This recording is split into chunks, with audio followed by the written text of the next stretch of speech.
Düşmən kimi gördüyünüz İsrail sizə yardıma gələndə qapılarınızı taybatay açdınız. Türkiyənin bir çox şəhər və kəndlərinin yerlə yeksan edildiyi zəlzələdə ilk olaraq yardıma gələnlər içərisində İsrail də var idi. Madam ki siz İsraillə düşmənsiz, madam ki siz İsraili lənətlənmiş xalq adlandırırsınız, o zaman niyə qapılarınızı taybatay açdınız? Və bugün dünyada İsraillə iqtisadi əməkdaşlıqda 5-ci yerdədir Türkiyə.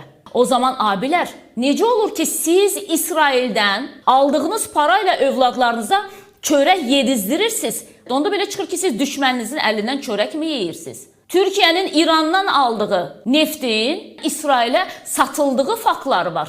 O zaman yenə də deyirəm, siz necə düşmənçilik eləyirsiniz ki, düşməninizdən aldığınız pulla özünüzdə, çocuğunuzda ekmek yiyorsunuz. Bunu da bir Türk dilində demək istəyirəm. Çünki həqiqətən də insana çox